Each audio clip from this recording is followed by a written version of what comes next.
Gracias a Dios. Estamos entonces hoy reunidos para revisar el octavo tema de córnea. Terminando con esto, pues esta primera sesión de revisiones y empezando la semana entrante con las revisiones de 8 temas de catarata. El día de hoy corresponde el tema de rechazo corneal.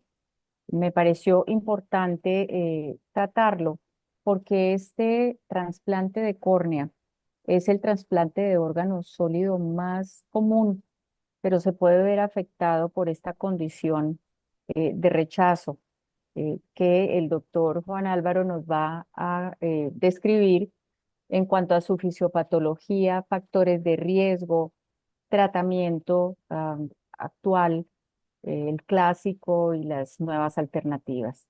Así que adelante, Juan. Muchas gracias, doctora. Buenos días para todos. Como la doctora ya hizo la introducción, bueno, entonces hoy abordaremos el tema de rechazo corneal. Para los que no me conocen, mi nombre es Juan Rojo Juárez, soy residente de segundo año de oftalmología de la Universidad del Valle. Y este es el derrotero que les propongo para el día de hoy. Vamos a hablar de una introducción, aspectos anatómicos, inmunológicos, fisiológicos y algunas generalidades sobre los trasplantes de córnea. Luego pasamos a lo que es el rechazo corneal, a definirlo como tal. Y ahí vamos a hablar algo de el rechazo principalmente. Seguimos con la epidemiología. En esta parte empezamos con la historia y luego ya abordaremos la epidemiología en sí. Veremos que es muy amplia, es muy variable de acuerdo a la zona geográfica que se encuentre analizando.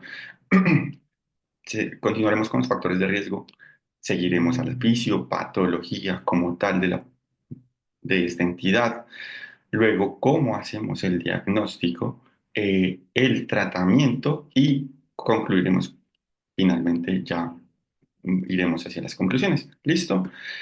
Entonces, sean todos bienvenidos. Vamos a empezar con la córnea. Recordemos entonces que la córnea como tal es uno de los dos lentes del globo ocular. Es el lente de mayor poder refractivo, ¿cierto?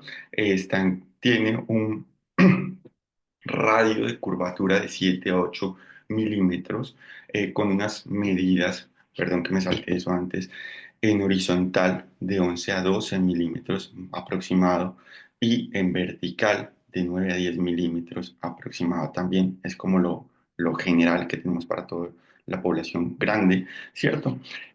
Con un espesor de 0,5 milímetros o 500 micras centrales que se irá, digamos, achatando hacia la periferia y será más gruesa. Entonces puede llegar inclusive a 700 micras y consta de 5 capas principales. El epitelio, la capa de Bowman, el estroma, la membrana de Descemet y el endotelio. Este lente principalmente está encargado de darle, o sí, es el responsable de 2/3 partes del poder refractivo total, alrededor pues, de 40 a 44 dioptrías, y el índice de refracción se hace tras una suma algebraica de la lágrima, el humor acuoso, el cristalino y el vítreo, y quedando así un índice de refracción final para la córnea de 1,3375. Ya entrando en cuáles son sus estructuras, entonces el epitelio no es más, estos son nociones pues, para que recordemos y como para que estemos porque tenemos estudiantes. El epitelio es esta capa periférica, la más externa, que está compuesta de epitelio plano estratificado no queratinizado, que tiene una medida aproximada de 50 micras. Seguimos con la membrana Bowman, que está compuesta principalmente por fibras colágeno tipo 1 y tipo 3. Tiene esta membrana como tal un espesor, es muy delgada, de 8 a 12 micras.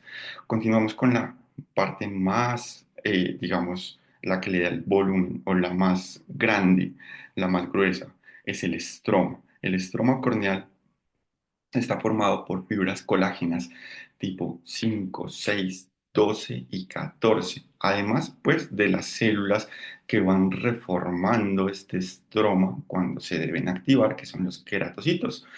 Tiene un espesor aproximado de 450 micras. Continuamos con la membrana de Siemens, o también conocida como la membrana basal del endotelio, que es esta membrana compuestas por fibras colágeno tipo 4, tipo 8, laminina, fibronectina, y veremos que esta membrana tiene algo muy particular, y es que desde el nacimiento es muy finita, pero con el transcurrir del tiempo, muy finita, 0,3 micras. Con el transcurrir del tiempo puede llegar a tomar una medida un poquito más, digamos, gruesa, de hasta 10 micras.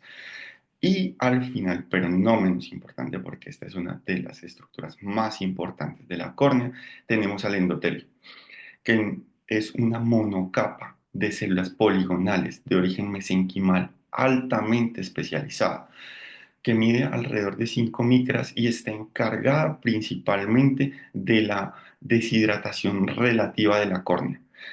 Entonces, la deshidratación relativa de la córnea, la organización de todas las fibras de colágeno en una matriz pues específicamente dispuestas, serán las, digamos, propiedades que le darán a la córnea su transparencia en general, así muy a grosso modo.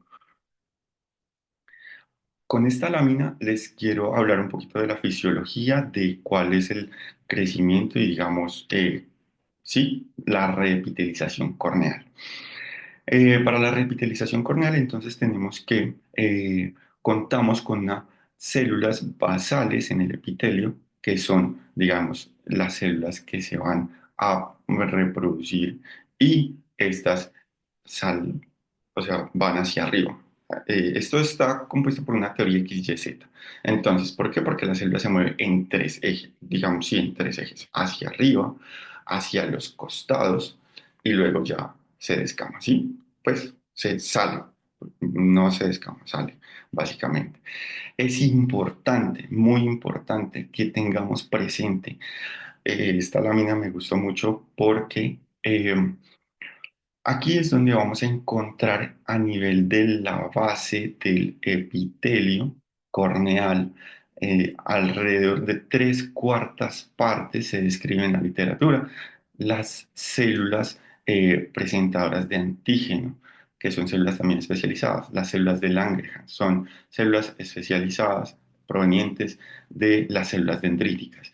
Y pues ya veremos más adelante en la inmunología cuál es su rol y su papel.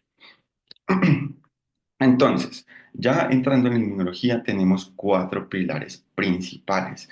La córnea como tal tiene un privilegio inmune doble, digámoslo así. ¿Por qué? Porque ella como tal posee las siguientes características que ya les voy a decir, pero además está en íntima relación con el humor acuoso, que también es bajo en todas las moléculas proinflamatorias y hará pues que tenga este privilegio inmune, ¿sí?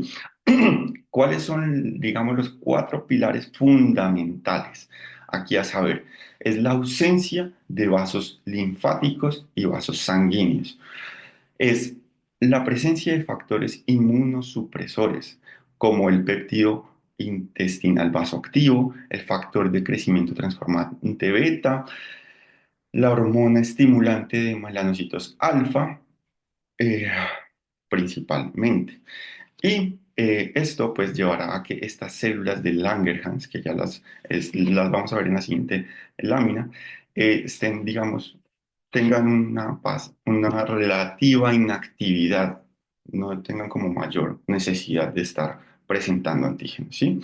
Eh, Esto, pues, asociado a los bajos niveles de concentración del complejo mayor de histocompatibilidad uno, que es el que se relaciona en cuanto a los rechazos de órganos en general, son los que básicamente las cuatro pilares fundamentales que le generan ese privilegio inmunológico.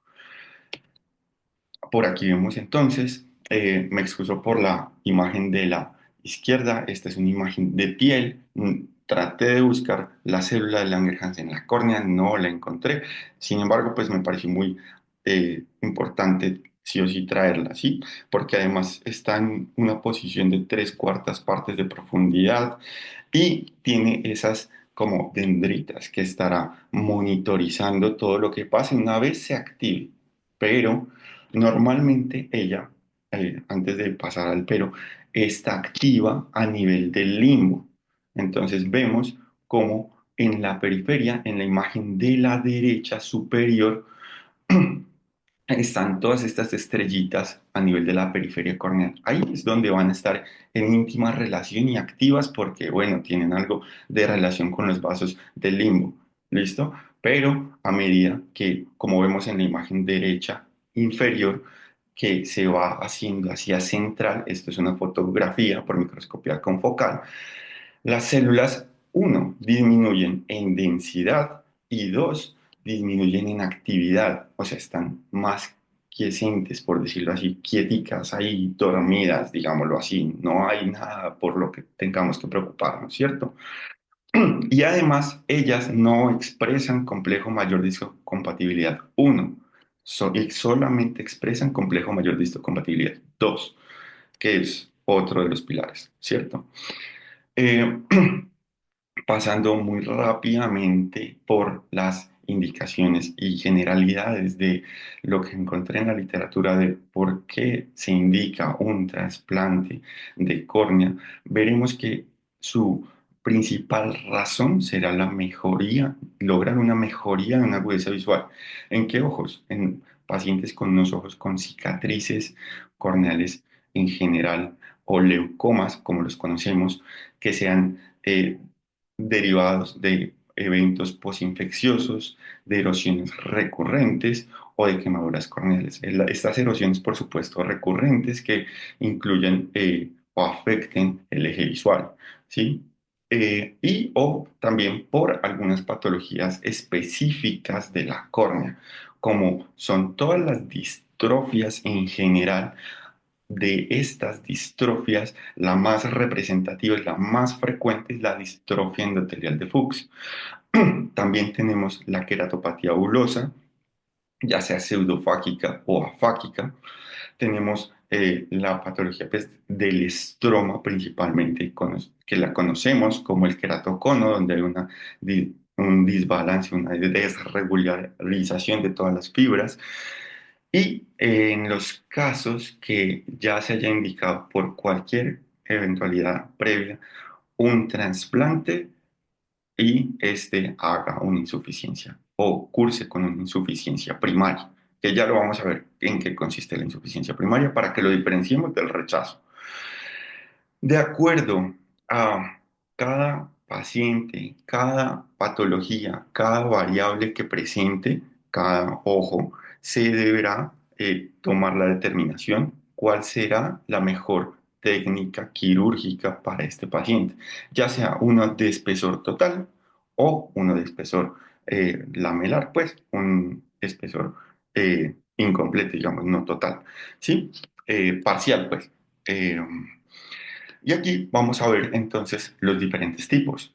Les traigo a colación la queratoplastia penetrante, que como su nombre lo indica, es una trasplante de espesor total, donde se sustituyen principalmente las cinco, o sea, todo el tejido corneal.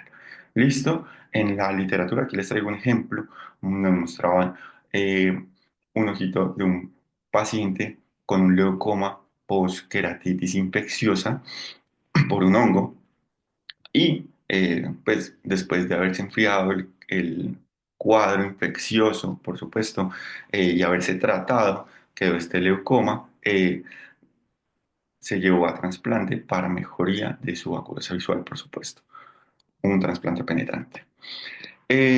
Vemos que también están los lamelares, entonces los de espesor parcial. Tenemos aquí tres representantes, el DALC, el DISEC o el DMEC. El DALC o queratoplastia lamelar anterior profunda, como su nombre lo indica, consiste en la sustitución de las tres primeras capas en general. O sea, epitelio, Bowman y estroma, hasta lo que más podamos, tratando siempre de respetar la membrana de Semet y el endotelio del paciente, por supuesto. Fotografía de la izquierda, era un paciente de un trasplante lamelar profundo eh, lo describe la literatura, una leucoma profundo también, relacionado pues a un evento infeccioso. El DISEC o DISAEC. Aquí vamos a ver cómo aparecen A y desaparecen A. La importancia pues de la A en el DISEC y en el DIMEC es que la A implica que es automatizado, o sea, utilizamos o nos apoyamos de alguna tecnología para poder obtener el injerto. ¿Listo? Entre tanto, si no está la A es porque fue manual. El DISEC no es más que el trasplante de el endotelio con la membrana de Semet y además incluye algo de estroma posterior. Se dice que alrededor de 130 micras tiene de espesor este injerto, usualmente. Inclusive han aparecido técnicas nuevas como DISEC ultra finos, donde son menores a 130 micras y se trata de llevar el menor espesor del estroma posible. Casi, casi parecido a lo que vamos a ver a continuación, que es el DIMEC. El DIMEC consiste en el trasplante principalmente de lo que es endotelio y membrana de semen, tratando pues por supuesto de que sea. Usualmente se vio que tenía como poca ahora pues los profes eh, nos comentarán en su experiencia, pero que tuvo alta tasa los automatizados de esto, eh, cortes inadvertidos en los automatizados, entonces se quedó solamente y la técnica que se usa hoy en día es la manual para o creatoplastia endotelial y de la membrana de semen. Entonces, ya vamos a entrar con las definiciones. Vamos a ver qué es un fallo al injerto. Digamos, antes de tomar las definiciones, debemos tener presente que para ambos casos hay edema de córnea. ¿Listo? ¿Cuál es la diferencia? Entonces, el fallo del injerto sucede en el posoperatorio inmediato. Además, es persistente. No va a estar inmunomediado. Usualmente se relaciona aquí un injerto con una densidad celular endotelial deficiente, menor a 2.000 células, que es lo que digamos, estandariza para tener un adecuado injerto, ¿cierto? Que puede estar relacionado además a trauma intra o postquirúrgico inmediato, o puede estar relacionado también a técnicas pues, de preparación del tejido que no sean las óptimas para este tejido, ¿sí? Entre tanto, el rechazo corneal es un edema principalmente del injerto y pues la córnea, por supuesto, que va a estar inmunomediado, que se va a presentar habitualmente desde más o menos después de la segunda semana postquirúrgica. Y en general debemos educar muy bien a estos pacientes de todos estos trasplantes para que tengan muy presente, digamos, las manifestaciones clínicas. Aquí me voy a meter un poquito más, voy a adelantarme un poquito y les voy a comentar que eh, es importante que ellos lo sepan, para que ellos apenas lo perciban, inmediatamente consulten, porque la instauración del tratamiento agudo y agresivo será lo que nos llevará a que este injerto tenga una sobrevida, pues una adecuada sobrevida. ¿Sí? Entonces, se les debe instruir en que apenas perciban que si en vez de mejorar la visión van empeorando o la sensibilidad a la luz empeora, presentan molestias, dolor, irritación, fotofobia. Además, empiezan a ver el ojo rojo, inflamado, inmediatamente consultar, por supuesto. Entonces, abordamos ahora la epidemiología y empezamos con la parte histórica. No me voy a detener mucho en esto, pero sí hay como que tres eventos principales. Hacia 1948, pues se vienen haciendo en realidad desde principios de 1900 los trasplantes, ¿sí? Pero hacia el 48, estos tres autores identificaron la falla como tal, acuñaron, digamos, el término falla del injerto como lo describieron como una opacificación corneal tras un intervalo de tiempo del injerto transparente. Plantearon la hipótesis que podría suceder por una sensibilidad del huésped hacia el tejido donado. Hacia el 51, 3 años después, este otro autor, Momini, logró comprobar y describió con un muy buen detalle sobre cuál era la sensibilidad del huésped contra el injerto. Más tarde, para los 60, este mismo autor describe el fallo endotelial y todos los mecanismos inmunológicos relacionados hacia el fallo endotelial.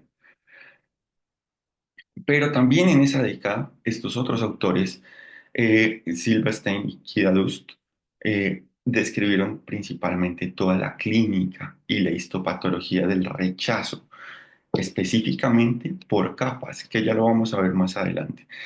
Y de hecho, tenemos un signo, el signo de Kidadust, que ya lo mencionaremos adelante y se los mostraré. Importante, pues. Y este otro autor, Pollack, también aportó informando sobre que en los casos de rechazo epitelial iban a ser agudos, sin embargo, y además nunca iban a ser tardíos. ¿Por qué? Porque pues usualmente el epitelio va a ser sustituido por el del paciente. Esto es algo que debemos tener presente. Pero en cuanto a términos generales del tratamiento, se debe abordar agudo y agresivo para que esto no progrese a las siguientes capas. Ya entrando en la epidemiología dura y pura, pues vemos que la presentación global es variable, de un 18 a un 21% de rechazo corneal en los trasplantes en general y varía mucho. Todas las literaturas, de acuerdo a cada región, tienen una tasa muy distinta de presentación y de incidencia. Pero en lo que coinciden todas es que instaurándose un tratamiento agudo y agresivo, eh, hasta el del 50 hasta el 90% de estos pacientes que presentan rechazo corneal van a lograr volver a su estado basal, ¿sí? Lo más frecuente es que se presente entre el mes 6 y el mes 20 postquirúrgico. Y hasta los 4 años tienen un riesgo de estos pacientes con un injerto corneal de presentar el rechazo corneal en el 10% de los casos. ¿Cómo se distribuye en general? En general veremos que la distribución será, digamos que tenemos cuatro principales y una como mixta, ¿sí? Entonces, la principal será rechazo endotelial en el 50% de los casos, seguida de un mixto en alrededor del 30% de los casos. Estromal del 1 al 24%. Esto también varía, pues son aproximaciones en general lo que se describe, pero también es muy dispar de acuerdo a cada región. Y lo que sí es como en general, que todas tienen es muy baja tasa de subepitelial y epitelial, teniendo unas tasas de incidencia del 1 y 2% respectivamente. Vamos entonces para los factores de riesgo. En los factores de riesgo, aquí les traigo que debemos hablar de unos altos factores de riesgo y cómo los vamos a incluir en diferentes como etapas, ¿sí? Los altos factores de riesgo para tenerlos presentes son la inflamación, la neovascularización, esto es muy general, la linfangiogénesis, La presensibilización, o sea que haya algo inflamatorio por ahí.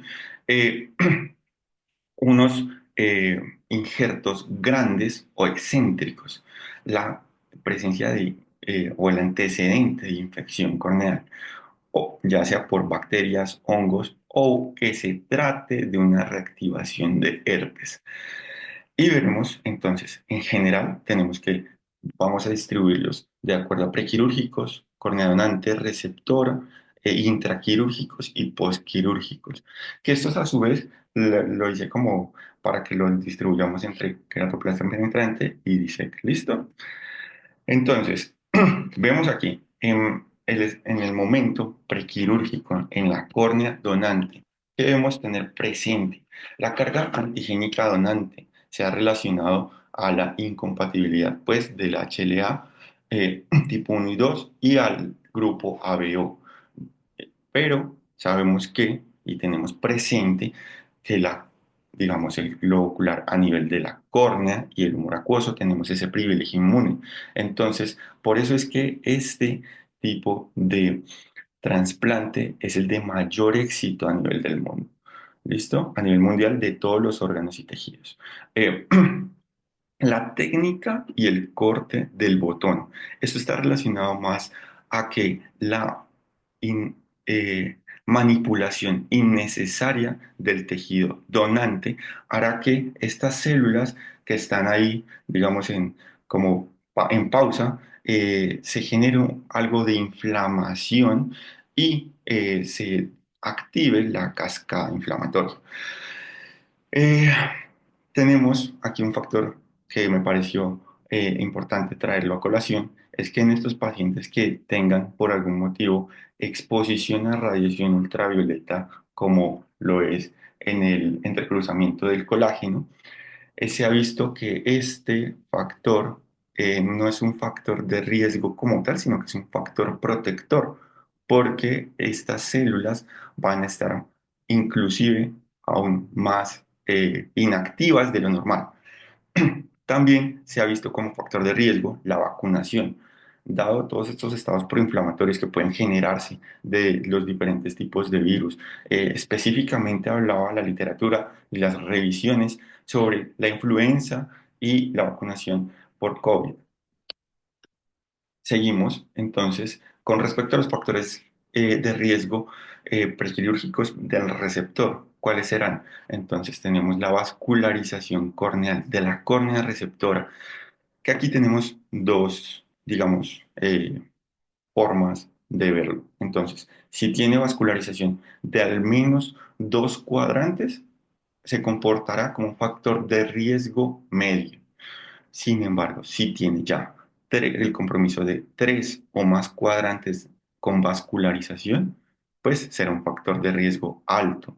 También es un factor de riesgo alto que se trate de un reinjerto o que el paciente tenga alguna enfermedad de superficie ocular o alguna enfermedad autoinmune sistémica también, una inflamación persistente, ya sea por algún virus como el del herpes que lo habíamos hablado. Del receptor también importante saber, no está, digamos, está descrito, pero no tiene suficiente evidencia. Es que tiene una relación inversamente proporcional a la edad, donde en los pacientes jóvenes tendrán mayor riesgo de desarrollar un rechazo al injerto, a la córnea, pues en cambio los pacientes mayores como que se disminuye esa tasa de incidencia. Si hay antecedente de cirugía previa ocular, si existen sinequias anteriores periféricas. ¿Por qué? Porque esto pues, nos va a aportar todos los vasos sanguíneos que presenta el iris y nos los va a acercar y pues va a ser más fácil para la célula presentadora de antígenos, esta célula de Langerhans, apenas se active, activar toda la cascada por esos vasos. Eh, o también por trauma, porque el trauma pues, nos desencadena estados proinflamatorios, por supuesto. Intraquirúrgicos, ya los habíamos mencionado, pero los vamos a mencionar rápidamente. Injerto grande, un injerto descentrado, la técnica y corte por la manipulación, una cirugía previa y también está relacionada la parte del retiro de suturas. Hemos visto pues que en los momentos de los retiros de suturas suele suceder esto, algún sangrado, que esto puede generarse con algo de inflamación. ¿Listo? Está relacionado a algo de inflamación. En los momentos posquirúrgicos, suturas sueltas, nudos expuestos, también nos van a llamar toda la parte inflamatoria. Se va a desencadenar una cascada ahí.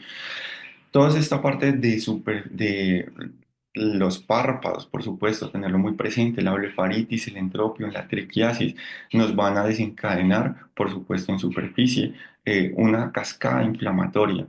Las sinequias, que ya las hemos mencionado, las anteriores y las posteriores, y la adherencia, de aquí, muy importante, indagar como factor de riesgo en el paciente postquirúrgico la adherencia a los medicamentos. No, si yo me pongo como me los manda, ¿cuántas veces al día? No, una vez al día. Vamos a ver que está prescrito 4 veces al día. Entonces, es muy importante tenerlo esto presente. Con respecto a la queratoplastia penetrante y al receptor en general, veremos que la inflamación prequirúrgica de todas las patologías pues, que ya hemos venido diciendo, la vascularización corneal en cuanto es a la queratoplastia penetrante, se habla de mínimo 2 cuadrantes, o sea, ya es un factor de riesgo. La vascularización estromal también está inversamente relacionado con la edad. En cuanto a un reinjerto, una cirugía previa ocular, las sinequias anteriores, la enfermedad inflamatoria ocular y el uso de antiglaucomatosos. Interesante saberlo. ¿Por qué? Porque hay medicamentos de los antiglaucomatosos que por su mecanismo de acción, como los análogos de prostaglandinas, nos van a llevar a un estado proinflamatorio del globo ocular. Además, que los antiglaucomatosos usualmente estos medicamentos viajan en sus vehículos, pues el cloruro de benzalconio como preservante se ha demostrado que lesiona y es capaz de desencadenar una respuesta inflamatoria sobre la córnea. En cuanto a los mecánicos, los tamaños grandes, excéntricos, queratoplestas previas, suturas sueltas, retiro de suturas, vasculatura de la sutura, voy como muy rápido y me detengo en las cositas nuevas. Y en cuanto al DISEC, una cámara anterior que sea estrecha es muy importante porque en una cámara anterior estrecha tendremos que un alto riesgo de que haya estas sinequias se formen en algún momento y esto pues nos puede llevar a una activación de la cascada inflamatoria. El glaucoma, los corticorrespondedores, que estos están en relación, por supuesto, con la raza, pues, a los afroamericanos principalmente.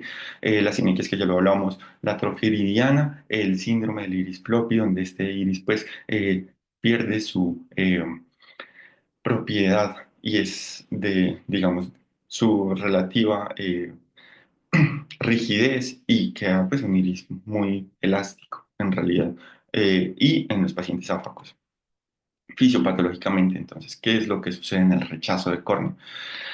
Como hemos visto, suceden, bueno, no, eso no lo hemos visto. Tenemos que en la córnea eh, hay unos mecanismos proinflamatorios y hay unos mecanismos inmunosupresores, ¿cierto? Así vamos claros. De este balance depende que la córnea mantenga su estado, pues, basal. Sin embargo, en estos pacientes que van a presentar rechazo corneal, habrá un desbalance, por supuesto.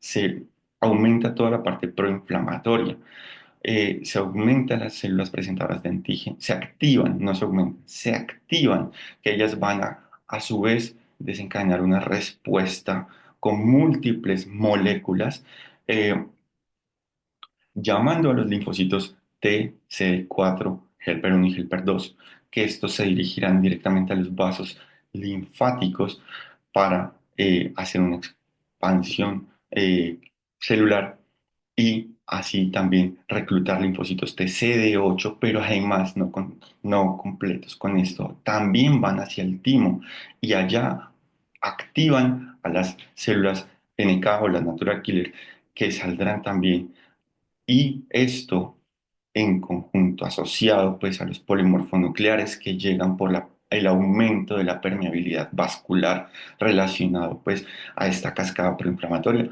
hará principalmente que se desarrolle el rechazo corneal.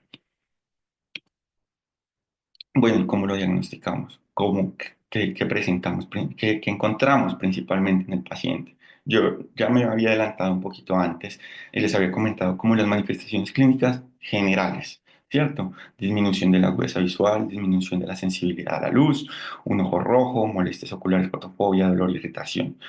Pero en la lámpara de hendidura, ¿qué encontraremos? Eso va a ser lo importante de esta lámina.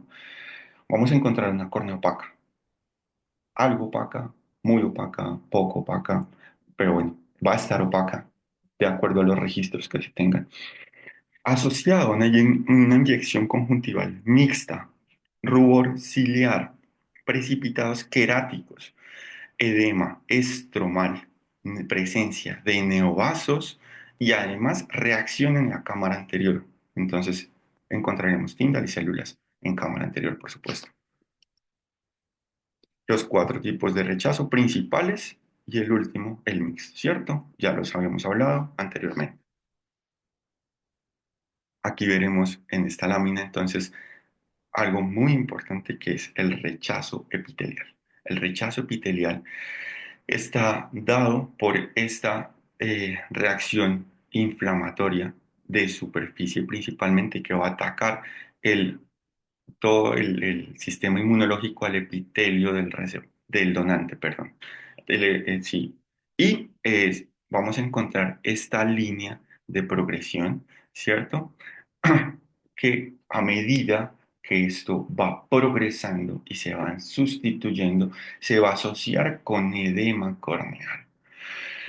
Este es uno de los tipos de rechazos, perdón, que como se dijo anteriormente, se presenta de forma aguda y no se presenta ya de forma crónica porque ya en los pacientes pues que han sustituido todo el epitelio pues no se va a presentar, ¿sí?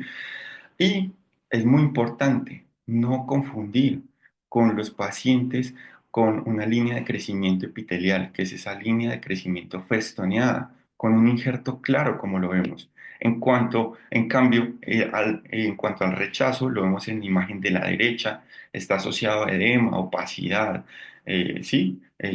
Para que lo tengamos presente. Ahora, el otro tipo de rechazo que presentamos es el subepitelial. Este es aquel que pues, básicamente presenta unos infiltrados subepiteliales, similares a los de la infección por el adenovirus que vimos en nuestra clase de conjuntivitis virales, que son estos infiltrados de 0,2 a 0,5 micras dispersos en todo el botón. Para decir de esta que también es uno de los tipos de rechazo corneal que tiene muy buena respuesta al tratamiento. No dejan huella, usualmente. No reportó la literatura. Seguimos con el estromal, por supuesto. Aquí presentamos entonces principalmente una reacción de necrosis estromal, donde se afectan todas las fibras del espesor estromal. Lo vemos en la imagen de la derecha. Y entonces en todas las capas va a haber infiltración celular de toda la cascada inflamatoria que va a llevar a esa necrosis. Por favor, debemos hacer una especial mención aquí, que no debemos confundirlo como en la imagen de la izquierda con una infección, en este caso nos describe la literatura, de micótica, una queratitis micótica, donde pues vemos que no hay afectación de todas las estructuras, hay transparencia de un sector, entre tanto el sector que está involucrado, el hongo, pues se presenta con estas lesiones satélites y bueno, Allí se parece más a una cristalina, ¿no? Más que micótica, ok, la de la derecha. la de la izquierda. La de la izquierda la describía la literatura, doctora, como una infección micótica por cándida. Ok, Entonces, pero cuando uno ve allí como esas ramificaciones, es otra de las posibilidades diagnósticas de la Keratitis cristalina. Ok, ¿Listo? También ya, infecciosa. listo. Y pasamos, por supuesto, a la que debemos tenerle mucho, o sea, por su variedad de presentación, que se toma casi el 50% o más, la endotelial. Entonces, ¿qué encontraremos en el rechazo endotelial? Es la más importante, pues, por supuesto, de todas. Precipitados queráticos, como lo vemos en la primera imagen de la izquierda, la línea de Kudadust, como la vemos en la segunda imagen, en la central, esta línea blanquecina que nos está delimitando un área clara y un área opaca. ¿Sí? El área opaca está relacionada pues a edema corneal. La línea no es más que un conglomerado de células blancas, de las células de la defensa, de linfocitos, polimorfonucleares, mejor dicho, la inmunidad completa está ahí, haciendo de las suyas. Edema corneal, por supuesto, y celularidad en cámara anterior. Es muy importante saber que apenas se presente este signo clínico hay que actuar rápido, porque en cuestión describe la literatura de horas, rechaza el tejido, el injerto. Y un mixto nos mostraba la literatura cómo podía presentarse una variedad, por ejemplo, estromal y endotelial al tiempo, ¿sí? Aquí, pues, estas dos imágenes corresponden principalmente a ese tipo mixto. En cuanto al DISEC, lo que encontraremos, una variedad de presentación, es edema del injerto. En este, importante decir, es que usualmente no encontraremos la línea de, se me está escapando perdón, yo me Podadust. de Codadust, sí, no lo vamos a encontrar la línea de Codadust. Es muy importante que con la hendidura encontremos el edema del injerto. Eso es lo principal en el TISEC. Bueno, y ya pasamos a la parte de tratamiento. Para esta parte, pues vamos a encontrar que la literatura es muy amplia y describe diferentes estrategias. Es como unas estrategias que vamos a ir haciendo a continuación. Entonces, la primera está relacionada con el manejo de esteroides. Ya lo vamos a ver, que son de superficie, por supuesto, y de acuerdo a la gravedad, iremos agregando subconjuntival y, por supuesto, sistémico. Seguimos con, además, los medicamentos de apoyo o de manejo sintomático. Ya los veremos cuáles son. Los inmunomoduladores, así como los anticuerpos monoclonales, la terapia génica y algunos procedimientos. Entonces, como para sectorizarlos, de acuerdo a los cuatro pilares que teníamos del privilegio inmune, principalmente el tratamiento es para eso, para restaurar el privilegio inmune, ¿sí? Y pues que el injerto y la córnea no se rechace, por supuesto. Entonces tenemos terapia génica, terapia de anticuerpos monoclonales, los procedimientos, y aquí vemos cómo se distribuyen de acuerdo a cada pilar, ¿sí? Y empezamos con los esteroides. Entonces, de los esteroides, veremos que tanto para el rechazo epitelial como el subepitelial, y el es, bueno, en general para todos, se manda, ¿sí?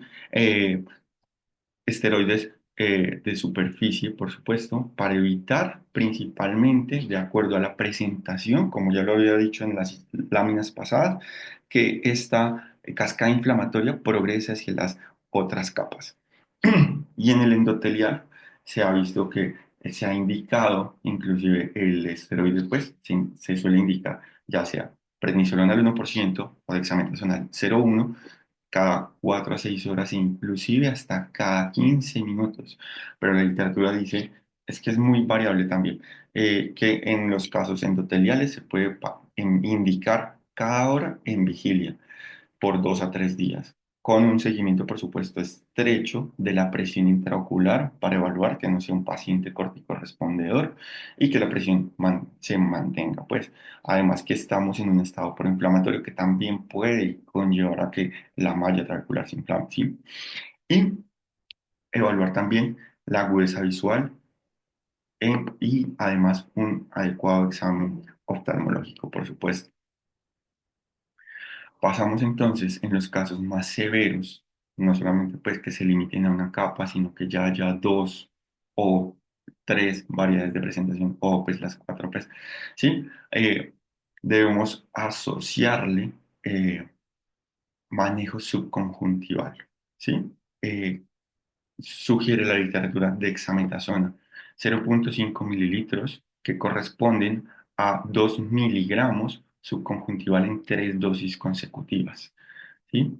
Eh, y ya para los casos, pues, con un rechazo instaurado y avanzado, debemos indicar también pulsos de esteroides, por supuesto, metilprednisolona, 500 miligramos día por tres dosis, seguido de prednisona oral de 60 a 80 miligramos día por 7 a 14 días. Perdón, me pasé. Eh, Tener presente siempre con los esteroides, vigilar la presión intraocular. En cuanto al manejo de apoyo. Entonces, esto es para que principalmente como tenemos compromiso de todas las estructuras, no haya una sobreinfección bacteriana.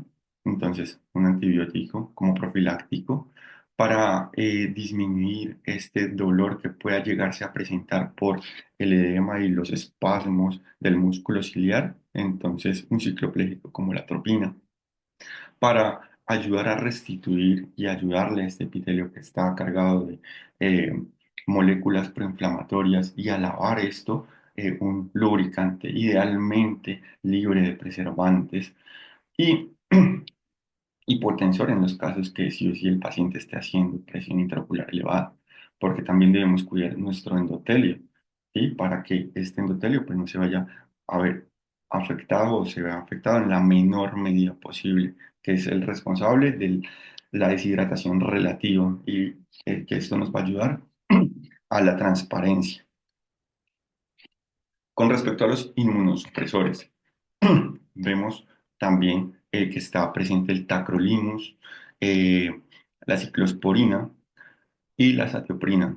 Hace muchos años se usaba la satioprina de primera línea y sola, ya no.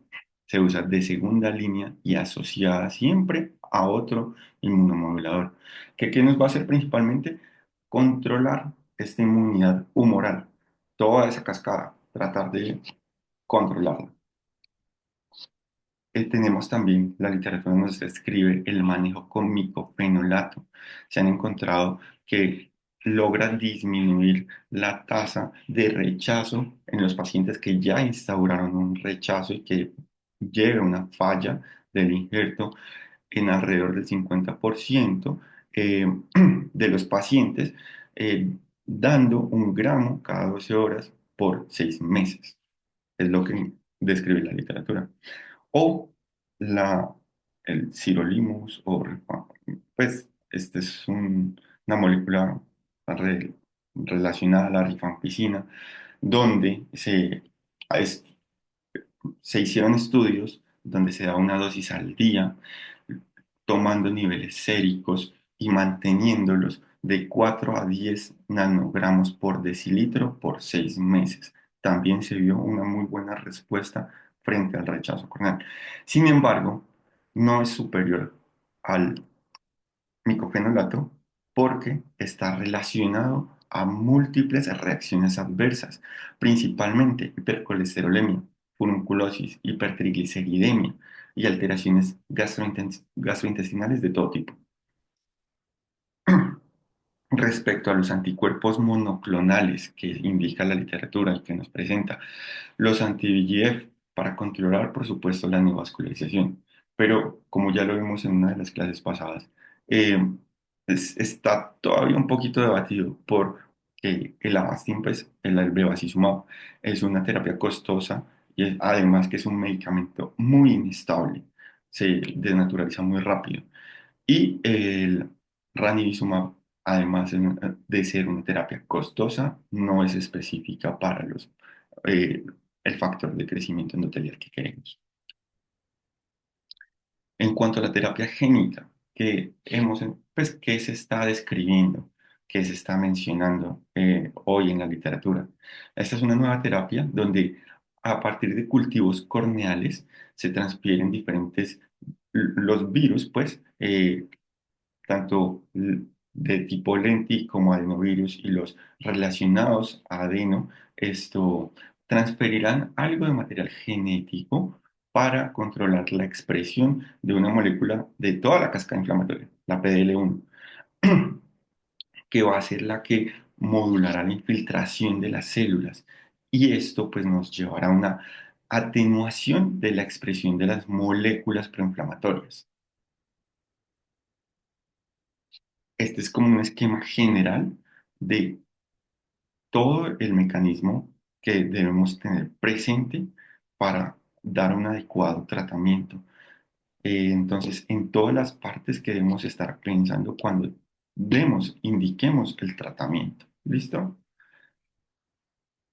Y además se me quedaban los procedimientos, que creo que no tengo imagen de procedimientos. Los procedimientos, por supuesto, están relacionados a controlar, por ejemplo, la vasculatura. Entonces se hacen cauterización de vasos corneales.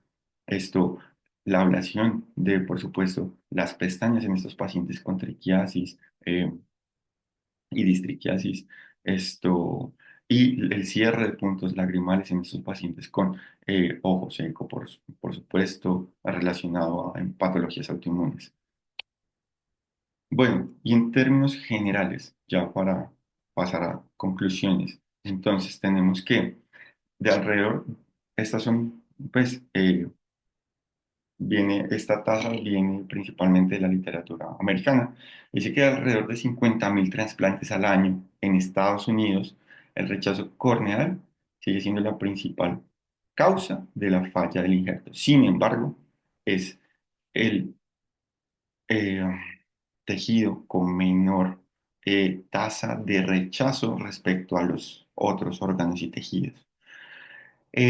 Los factores de riesgo, como inversamente, pues que se presente en relación a la edad, eh, a la vascularización, a los estadios pre y posquirúrgicos, inflamaciones prequirúrgicas, sinequias iridianas, son todos factores de riesgo para el fracaso del injerto. Aquí vemos un par de también conclusiones respecto a las técnicas. Mencionaba la literatura que el DARC evita, la queratoplastia lamelar anterior profunda, nos va a evitar el riesgo de rechazo del endotelio, pero puede suceder un rechazo estromal. Claro está que será muy raro. El rechazo endotelial en un DISEC puede presentarse hasta en el 10% de los casos, lo que ya habíamos hablado, típicamente sin línea de Kuda-Dust. Y la mayoría de los episodios de rechazo los podremos manejar con esteroides tópicos, pero debe hacerse un diagnóstico oportuno y un manejo agudo y agresivo, como lo hemos venido diciendo durante toda la charla. Bueno, muchas gracias. Gracias, Juan, por la revisión del tema. Creo que aquí hay que hacer énfasis en que el rechazo corneal es una patología bastante frecuente que tiene, como lo dijiste, múltiples factores de riesgo del huésped, del donante, ¿sí? Del tipo de la cirugía que se practique, porque si se hace un trasplante penetrante total, obviamente va a tener un riesgo de rechazo mucho mayor que si se hace un trasplante sectorial de tejido, un DALF, un DISEC, un DIMEC. Esto está completamente confirmado porque obviamente a mayor tejido trasplantado, pues hay mayor posibilidad de rechazo. De hecho, la literatura describe que en el queratoplastia penetrante total a 2 años el riesgo es del 18%, no teniendo en cuenta factores de alto riesgo, sino en general, ¿sí? en el DISEC 12 y en el DIMEC 1%. Entonces, obviamente debemos propender por hacer un trasplante lo menos invasivo posible, trasplantando la menor cantidad de tejido necesario. Em, Me parece que hay que hacer énfasis en las bases fisiopatológicas del rechazo, conocer muy a profundidad el comportamiento inmunológico, ¿sí? Eh, Tantas nuevas eh, factores que cada día se descubren y que amplían el potencial de tratamiento. Aquello que hablaste de la terapia génica, eh, faltó mencionar los inhibidores de la tirosina, que son alternativas nuevas, importantes, y tantos otros pues que vienen. En cuanto al tratamiento clásico, mencionaste que la piedra angular en el manejo son los esteroides, ¿sí? Y obviamente la rapidez con que se actúe. No sobra hacer énfasis en que al paciente hay que instruirlo sobre cuáles son los principales síntomas que puede tener, o teniendo en cuenta que hasta el 30% de los rechazos cursan asintomáticos, hacer un plan de manejo posoperatorio de controles, aunque el paciente no presente ningún síntoma, para uno poder identificar oportunamente y tratar adecuadamente para poder revertir esta situación. Abro la discusión aquí a mis colegas, los doctores asistentes López, Marín, Piñeros. Adelante si tienen comentarios adicionales. Buenos días, Mercedita, ¿me escuchan bien? Buenos días, Diego, sí. Buenos días a todos. Quiero puntualizar en un par de cosas. Uno, tuve la oportunidad de ver un trabajo del doctor Frank Pollack, donde él fue el primero en describir la línea de rechazo endotelial. Se la presentó a su profesor, el doctor Codadus, y el doctor Codadus fue el primero en publicarlo en libro indexado. Entonces, la verdad es que es una cosa que debería corregirse, pero bueno, queda aquí como para observar el sumario de pocos que sabemos. Con respecto a los trasplantes, Juan mencionó de que entre los trasplantes endoteliales, el DISEC y el DESAEC, efectivamente el DESAEC es un trasplante endotelial automatizado, y tanto en DISEC, que es manual, como en DESAEC, que es automatizado, hay un poquito de estroma. Pero en cuanto a que se despeguen más o que se tengan un menor pronóstico, el DESAEC y el DISEC, la verdad es que no es. Diferentes series muestran diferentes cosas. Y el que más se realiza en este momento todavía es el DESAEC, justamente porque con el DIMEC, que es el ideal, tenemos ciertas limitaciones. Por ejemplo, para hacer un DIMEC necesitamos una córnea muy transparente. Para hacer un DIMEC necesitamos un donante idealmente mayor de 40 años, lo cual, al menos en nuestro medio, no es fácil conseguir. Cuando se hace DIMEC con córneas de pacientes más jóvenes, tienden a zafarse mucho, tienden a enrollarse, a hacer el rollo invertido una vez puestas, y la verdad es de un manejo muy difícil, pero es un trasplante muy bonito. Ahora, con respecto al manejo del rechazo, yo creo que Editas mencionó algo que es muy importante y me parece a mí que es la primera pauta de manejo, seleccionar bien qué tipo de trasplante le voy a hacer. Si es un paciente que yo puedo resolver su problema con una queratoplastia lamelar anterior o lamelar profunda, eso me va a evitar el rechazo endotelial.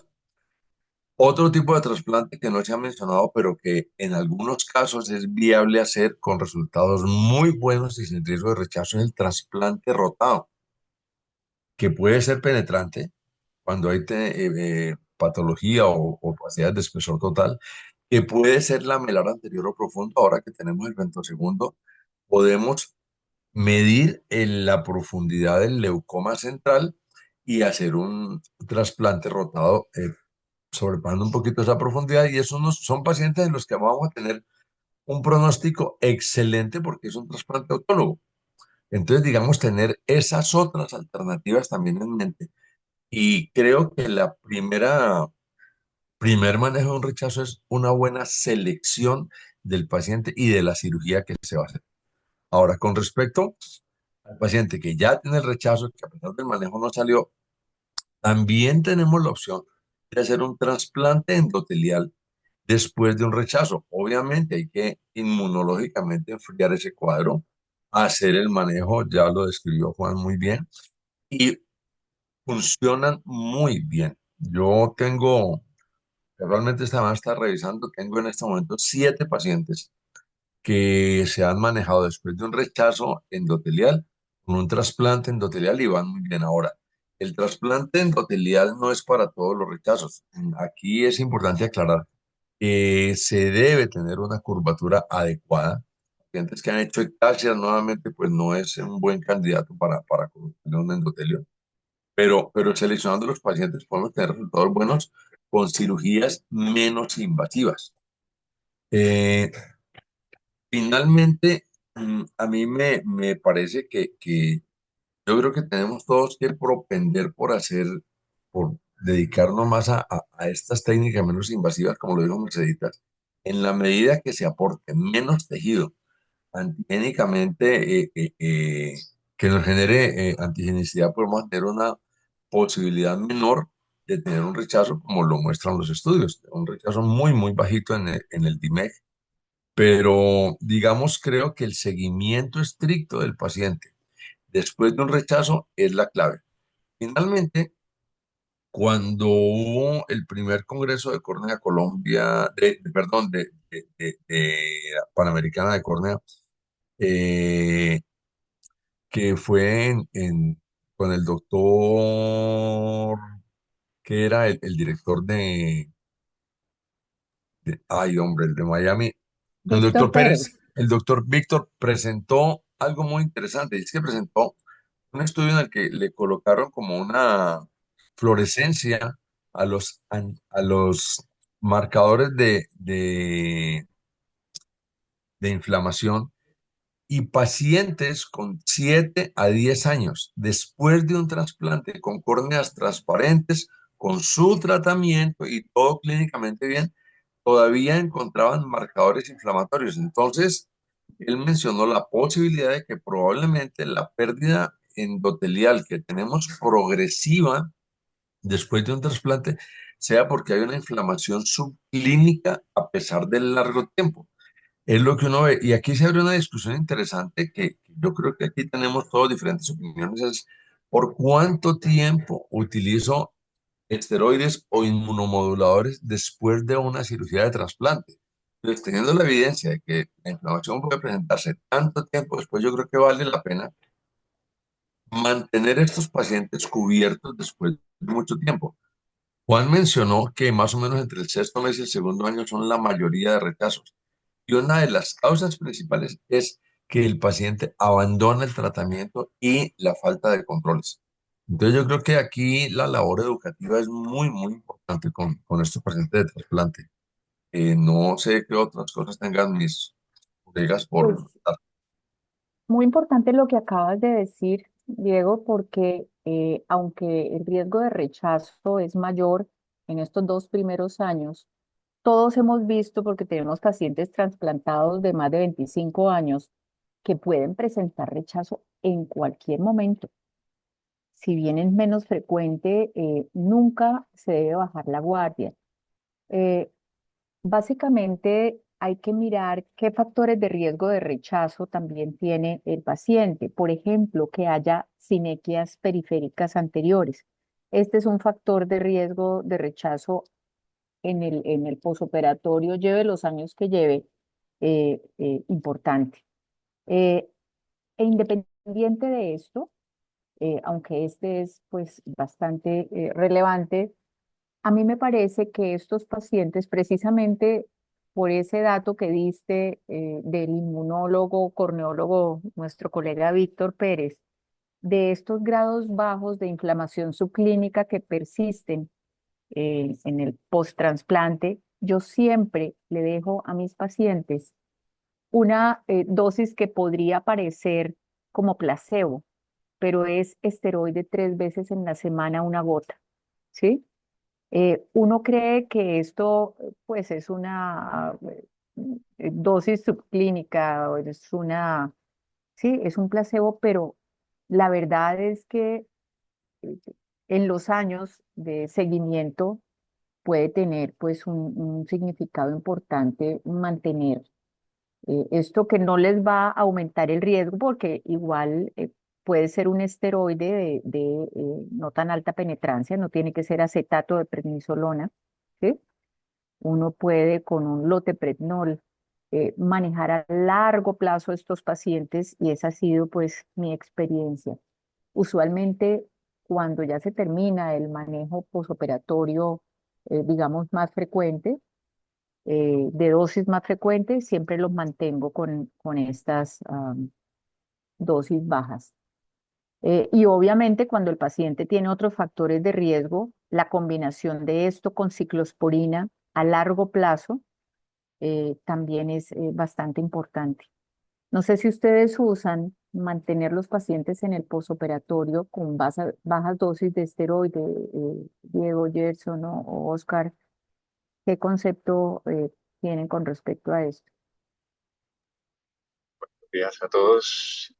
Buenos Sí, días. yo también estoy de acuerdo que todo paciente posoperatorio de trasplante de córnea debe mantener inmunosupresión como cualquier trasplante en el cuerpo. Y sí, yo mantengo inicialmente con prednisolona y a medida que va pasando pues, las semanas o los meses de trasplante, dependiendo cómo vea el paciente, voy haciendo una disminución gradual y después me voy pasando al otepregnol y simultáneamente inicio una ciclosporina. La mayoría de rechazos que me ha tocado manejar ha sido por abandono del tratamiento. Sí. Con Juan comentábamos en el hospital las indicaciones de los trasplantes de córnea. Yo le decía que también hay indicaciones sociales, lo que nosotros llamamos cuando era residente. Indicaciones sociales es que hay pacientes que necesitan el trasplante, pero que no son candidatos para un trasplante.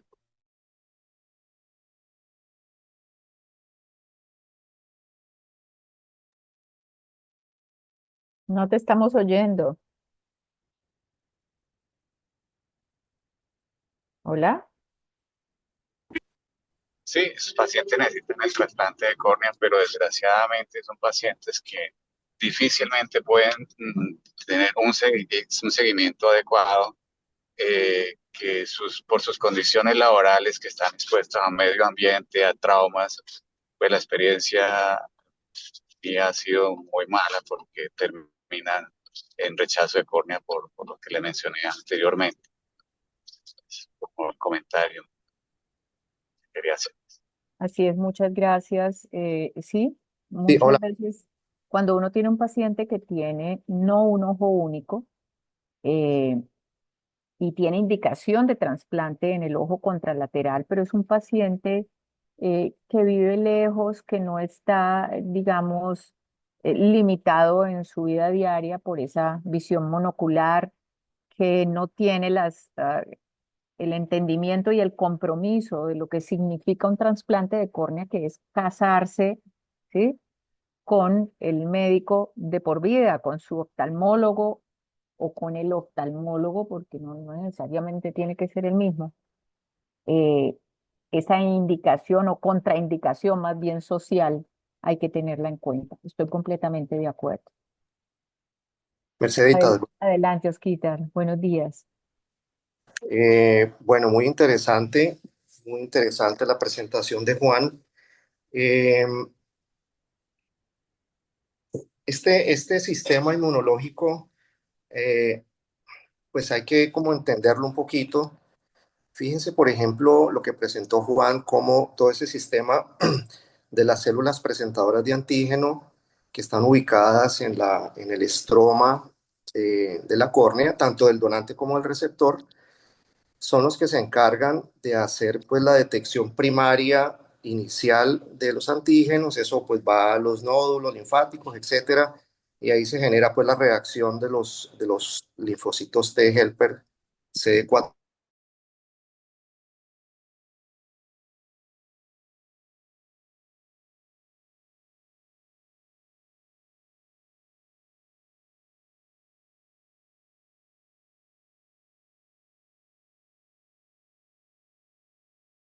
No sé si Juan lo mencionó, pero existe un sistema que se llama el ACAIT. El ACAIT es un sistema inmunológico que inhibe, eso está dentro del humor acuoso en la cámara anterior, inhibe esos procesos de rechazo hacia un antígeno.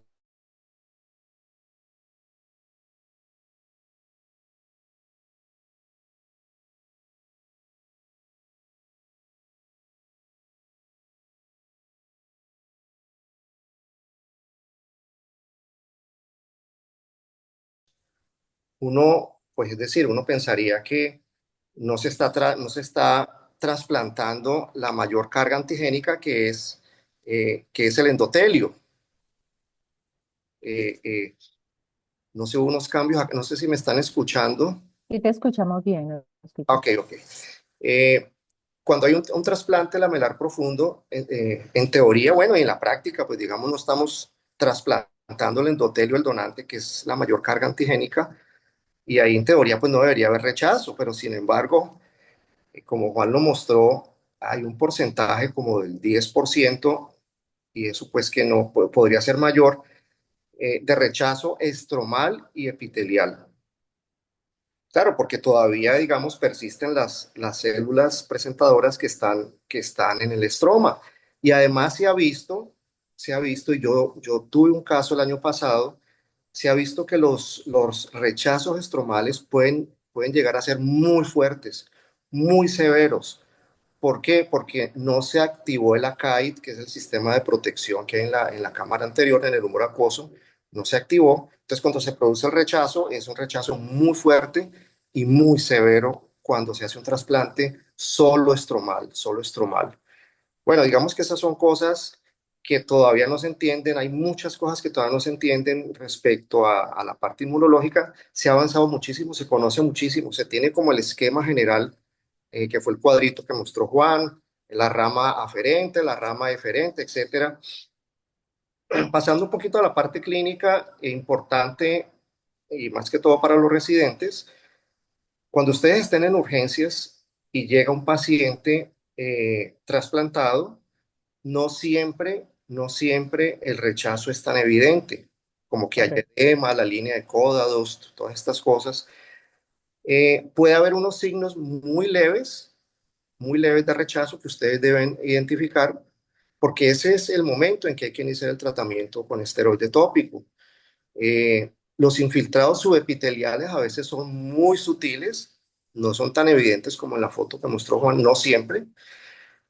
Puede haber simplemente unos pequeños y escasos depósitos retroqueráticos Correcto. que se le pueden a uno pasar si uno no los busca bien, y puede haber un poquito de Tyndall, una crucecita de Tyndall. Entonces, cuando llega un paciente trasplantado con fotofobia o con alguna molestia, ustedes tienen que pensar en que puede ser un rechazo que está empezando y buscarlo. Y lógicamente, pues iniciar el tratamiento. De las cosas más frustrantes que hay cuando se hacen trasplantes de córnea, a pesar de todo este sistema inmunológico de la CAID, etcétera, son los pacientes que ya han sido retrasplantados, que tienen lechos muy vascularizados. Recuerden que cada trasplante aumenta el riesgo en 1.2, 20%, o sea que ya un tercer trasplante tiene más del 60% de riesgo de presentar rechazo. Por eso es muy raro que uno haga más de 3 trasplantes en un paciente por el riesgo. Pero digo que lo frustrante es que a pesar de que entendemos mucho todo este proceso, pues no está el tratamiento todavía que nos ayude a manejar estos pacientes de alto riesgo a largo plazo. Cuando salió el tacrolimus, la esperanza era que como era 100 veces más potente que la ciclosporina, que el tacrolimus sí nos iba a ayudar a evitar el rechazo en pacientes de alto riesgo, pero la verdad es que esa esperanza no se llevó a cabo. Bueno, eso era lo que quería aportar a la discusión. Gracias, Osquitar. En cuanto a lo que dijiste, yo quiero recalcar la importancia siempre de, aunque el paciente no tenga síntomas, buscar los signos sutiles, como dijiste, ¿sí? Eh, Simplemente mirar la transparencia recorriendo todo el botón y a lo largo pues de toda su estructura, mirar la presencia sutil de precipitados retroqueráticos, de aquellos infiltrados subepiteliales, ¿sí? Eh, Simplemente diferencias en el espesor estromal también. Así que sospecha ante todo y tratamiento oportuno. En la actualidad, con todas las nuevas descubrimientos con respecto a la fisiopatología inmunológica de estos rechazos, se está trabajando en volver inmunogénicamente neutra a la córnea o al tejido donante, ¿sí? Eh, Lee uno muchas publicaciones al respecto y pues obviamente si estamos trasplantando un tejido inmunológicamente inerte, pues no nos va a despertar esta respuesta del receptor. Los tejidos sintéticos que precisamente buscan esto, inmunogenicidad cero por parte del donante. Esta es una de las razones por las cuales eh, se está investigando desde hace muchos años en el desarrollo. Yo quería cerrar con una pregunta y es con respecto a los factores de riesgo del donante y del receptor. Aquí sería también en cuanto a la compatibilidad HLA-ABO. Durante muchos años hacíamos un matching del donante, del tejido donante con respecto al receptor en cuanto a grupo sanguíneo y eh, sí, el factor de RH positivo o negativo, etcétera. Eh, todos los estudios concluyeron que si bien en en trasplantes de alto riesgo, pues valía la pena tenerlo en cuenta, sobre todo de grupo, compatibilidad de grupo sanguíneo, pues esto no se hace en este momento de rutina. Digamos, el costo, lo dispendioso de esto versus la evidencia del aumento de rechazos en incompatibilidades de este tipo en trasplantes, digamos, rutinarios, pues no justifica hacerlo. Entonces, mi pregunta aquí sería, en pacientes con trasplantes de alto riesgo, que ya Juan nos mencionó cuáles son ellos, y aquí habría que hablar sesiones enteras principalmente sobre el más importante, que es la vascularización del receptor. Eh, ¿Ustedes tienen en cuenta este matching ABO?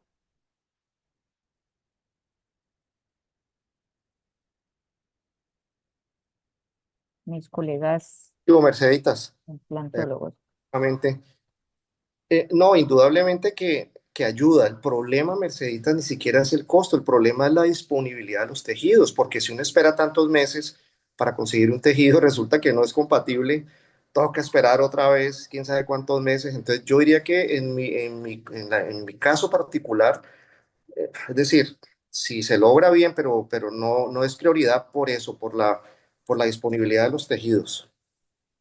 Sí, es que muchas veces uno ya ni lo mira, ¿no? El grupo del donante y el receptor, pero la literatura todavía, digamos, puntualiza que en estos trasplantes de alto riesgo, al menos debería haber compatibilidad de grupo.